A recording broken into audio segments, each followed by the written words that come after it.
happy and healthy Thanksgiving, hanging out or avoiding your family members, whichever you chose to do. Um, Good morning. We're 16 days away from government funding running out. Negotiations between House and Senate leaders are underway, and our caucus has the complete and total trust in Ranking Member Rosa DeLauro as she proceeds down this path. We're ready to pass a government funding bill with no drama, no partisan policy riders, and no surprises. We want to see urgent disaster aid to communities that need it, and we want to pass a defense bill that strengthens military readiness. We can do all of these things if Republicans roll up their sleeves and work with us. House Democrats are eager to extend the hand of bipartisanship today and in the new year. In the next Congress, we want to work with Republicans to cut taxes for working families and make the tax code more fair.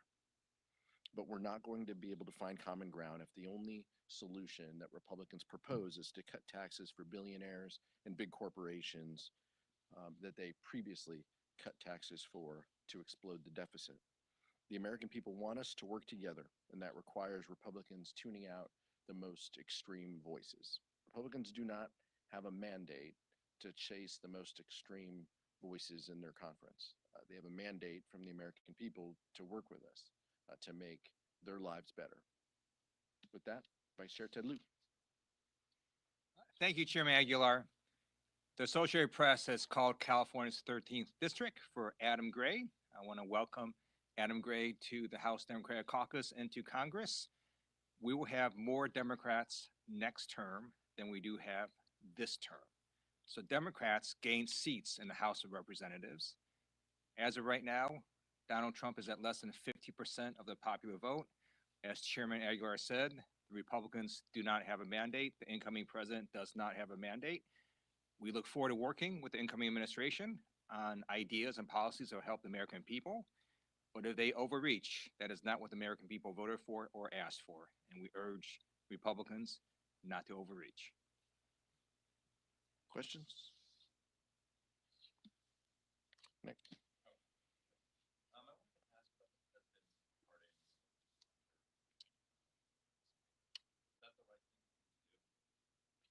I think as a father, I understand it and I get it. But as someone who has spent a lot of time at this podium, talking about the importance of respecting the rule of law, it's disappointing. And so we didn't have a robust conversation about this in the caucus, but those are my personal beliefs. The president gave his word and said publicly that he wasn't going to give a pardon, and then he did. So that part's disappointing. I believed him when he said he wasn't.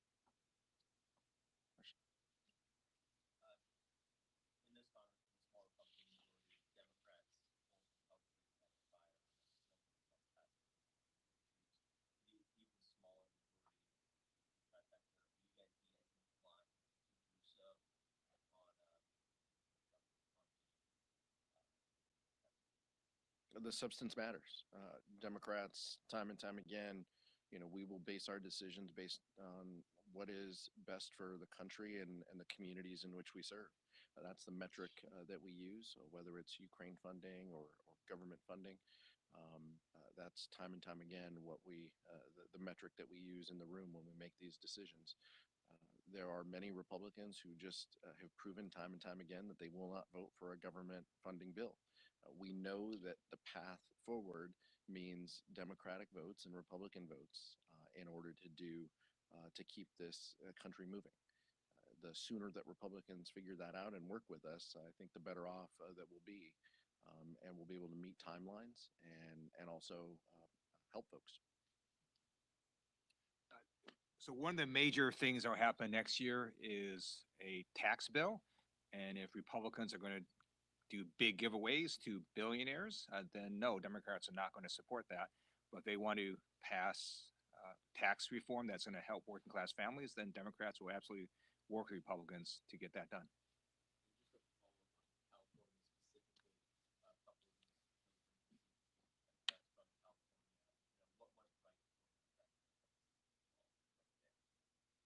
I think we had some amazing candidates. I think we had some very strong candidates. So pleased, as the vice chair mentioned, to be able to welcome Adam Gray.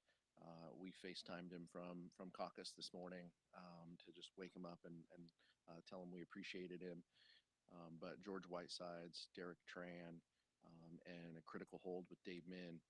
These were candidates with amazing stories to tell.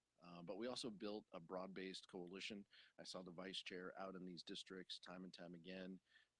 We had Senator Alex Padilla, Governor Newsom, the California Democratic Party, Zoe Lofgren, the dean of the California delegation, kind of leading our efforts. A high level of coordination with the Democratic Congressional Campaign Committee, but ultimately these candidates and their stories is what broke through.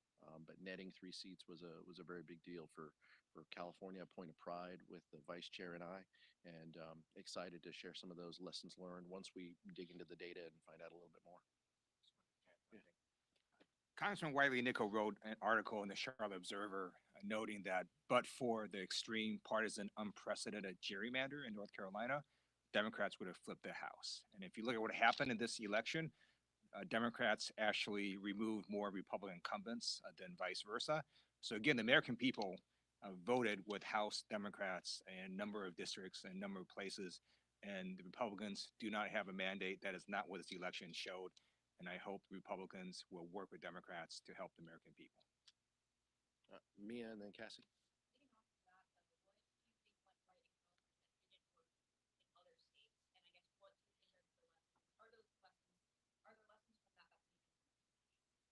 I think we're going to have kind of a comprehensive, deeper dive on this once we get some of the precinct level, data on what worked in some of these races.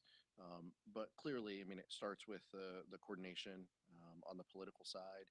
I think that all of these candidates felt that they had the resources that they needed to communicate their message. We were swimming against some pretty stark headwinds. But in places like California, where we believe in counting every vote and giving people, options to exercise their ability to vote with a robust vote by mail program. I mean, those are points that were incredibly helpful. But driving a message that talked about quality of life issues, what happens in those districts, and what happened in California was those candidates did that.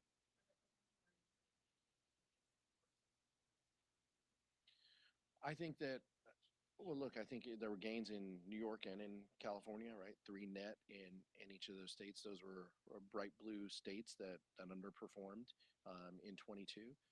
I think the increased turnout was absolutely a factor in both. We didn't have as robust turnout. I mean, we'll dig into the numbers, but interested in see some of the turnout numbers in some of the other states where we and districts where we came up short. But the fact that those states stepped up was a tribute to a lot of the work that happened on the other side of the house. But as the vice chair mentioned, we kind of walked into this with one hand tied behind our back with those 3 seats in North Carolina that were gerrymandered away from us. So we knew that we were walking into that 3 votes short from where we stood.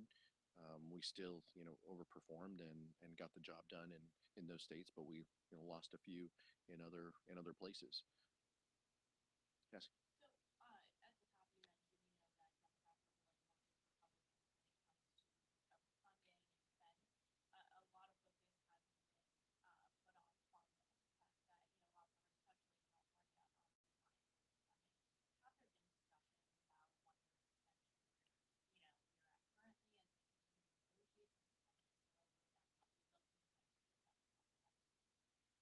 Yeah, our understanding is that we're running up against a time clock here, and that is likely the most certain path is a 1 year extension.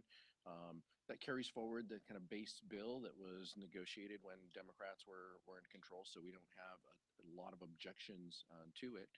We obviously want to provide relief to rural America and balance the farmers' interests with those on the supplemental nutrition side that are important to our members. All of it is important to our members. All the titles of this bill are important. And so seeing that we're running up against the clock kind of carrying forward the base bill that carries forward a lot of our values seems like the best path forward. But I'd refer you to the committee members who know a little bit more.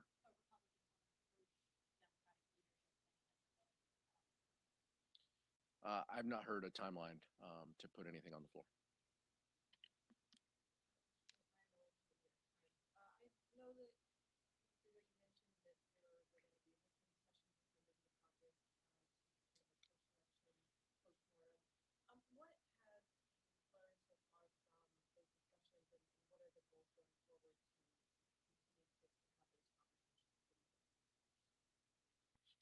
Vice Chair has been at these listening sessions as well. Democratic leadership listening to our members, not very newsworthy in that sense. We take a lot of pride in listening to our members and being accessible to our members, at all points. But these sessions have been incredibly constructive to hear directly from our members. Things that they felt work, observations they had either in their district or as they were out on the campaign trail helping others. Things that they heard, lessons that they learned, types of communications that they felt resonated with voters, and areas where we think we have some work to do. So this has been constructive. There isn't going to be a 50-page report based on members' feedback here, but this has been incredibly helpful to us as leaders as we chart the path forward. And take, as I said, take a little bit of a deeper dive that is data driven once we have some of the precinct level data, but just kind of top lines, just the honesty of our members in asking and in sharing what worked has been incredibly beneficial. All of us approach these from different pockets and different corners of the country. We visited different districts in different months, and so sharing that perspective and hearing from folks has been incredibly helpful.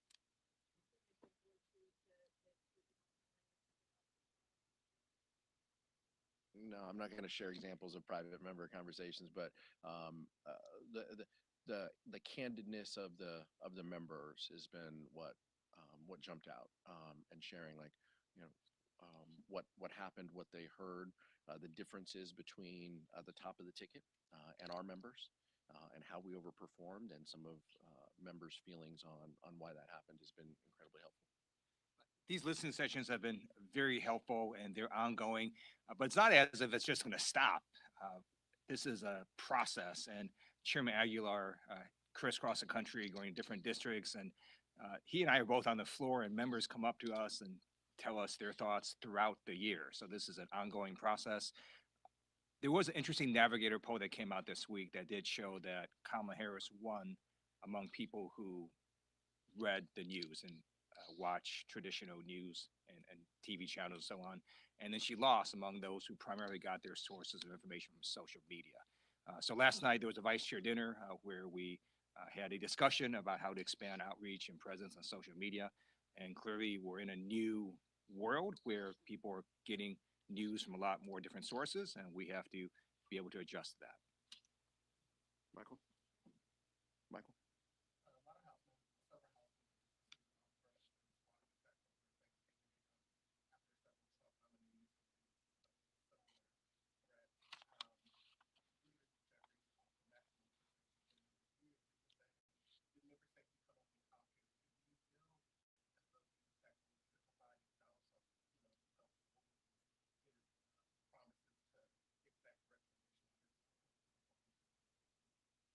Oh, we absolutely, the vice chair and I absolutely stand by the statement that Leader Jeffries put out. Protecting members is the top priority. Members need to feel protected in order to come to work and to do the job. Huge tribute to local law enforcement agencies working with Capitol Police in order to respond to these. Some delegations faced concerns and those threats, and I thought it was handled incredibly professionally. We were texting members, just checking in on them and talking to them. But yeah, I mean, we agree with Leader Jeffries that that members need to feel protected in order to do this work. The data kind of spells this out, right? I mean, there were, I think, 800 threats to members, kind of pre-Trump era. That spiked up to thousands on members. if past is prologue, that's something that we have to be prepared for, and it's something that we need to, work to ensure that our members are know that that's coming up and know that that's in front of us. We all sign up for these jobs, with this, and I talked about this before, these kind of twin pressures of wanting to help our country and wanting to help our community. I mean, and so we don't want anything to come in the way of doing that work. And but this is a reality of public life at times, and it's something that we need to do. Take every precaution imaginable, and tribute to Joe Morelli and the House administration team for making resources available to us. Is it enough? Not always, but they're giving us more tools in order to feel safe about the work that we do. So we've seen two Democrats now express interest in joining the Governor's Caucus, saying that they want to talk about finance to cut government bills. Do you see an area of the government where you think the government is too efficient and wasting time? Look, I always feel that there are efficiencies in organizations. When I helped run a city, I felt the same way with a budget that had a lot less zeros than we deal with today. Anytime you can root out inefficiencies, make things easier, reduce costs, in this case, reduce the deficit, there should be principles and ideas that Democrats embrace. We don't want people harmed in those changes, but the idea of one being bipartisan and working together, and two rooting out waste and abuse is something that we're supportive of. How we go about this is the piece that the administration will guide, and so not every Democrat will sign on to those efforts because we're fearful in the way that it's going to be used. But the principle of inefficiencies and lowering the deficit is something that we should support.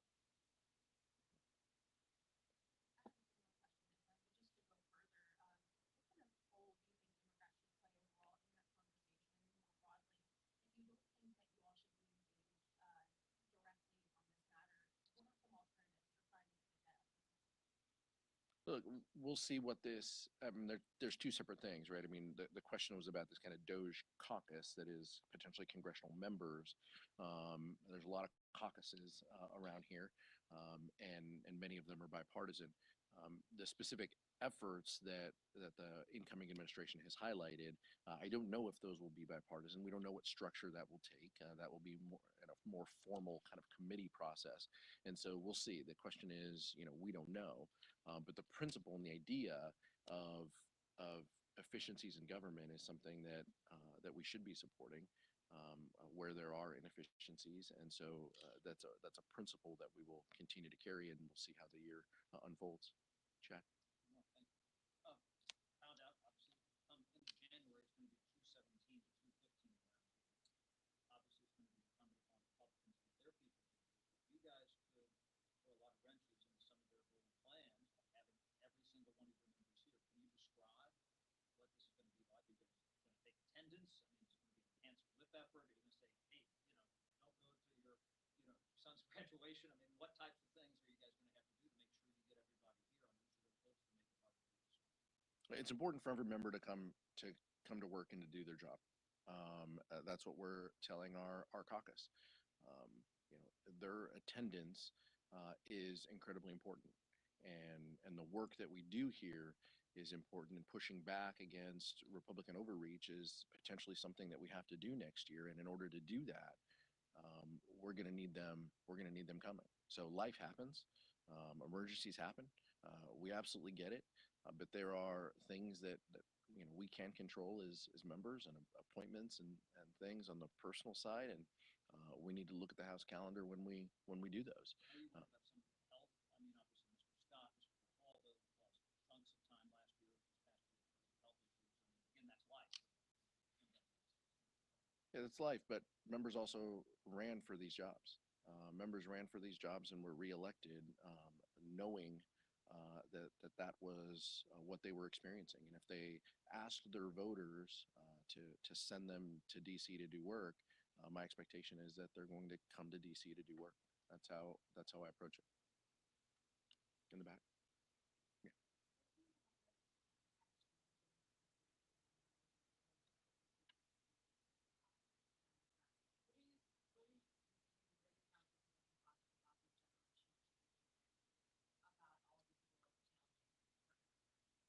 Oh, we're here. The vice chair and I are here, and we continue with Leader Jeffries and Whip Clark. We stand on the shoulders of Nancy Pelosi, Steny Hoyer, Jim Clyburn, and the prior leadership team as well. So we know a little bit about this topic. We respect our members and the work that they put in at the committee level. The caucus will guide these kind of discussions, steering and policy first, and then the caucus ultimately. The vice chair and I won't comment on specific races because we're likely going to be presiding over these races as well. So, but we are in touch with all of our members and hearing them out. And we're confident that in this time, it's going to take a Democratic caucus who is firing on all cylinders to push back against extremism and to make sure that we're doing everything we can to carry forward the bipartisan principles that we've talked about, and that we lower costs for the American public. That's what this is going to be about, and we want to make sure that the right voices, the caucus wants to make sure that the right folks are leading these committees, and I'm confident that we're gonna get it right, whatever the result ends up being.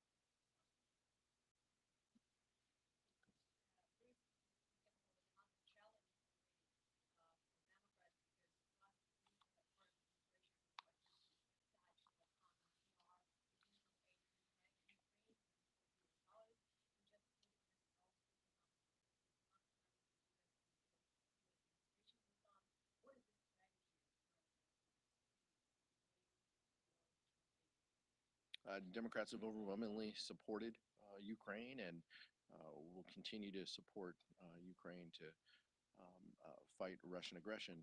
I saw those comments for the first time as we were walking in here, so that's a question on the calendar and what comes up. But Speaker Johnson is clear that he wants to wait for the incoming administration. He wants to take his orders from the incoming administration when it comes to Ukraine funding.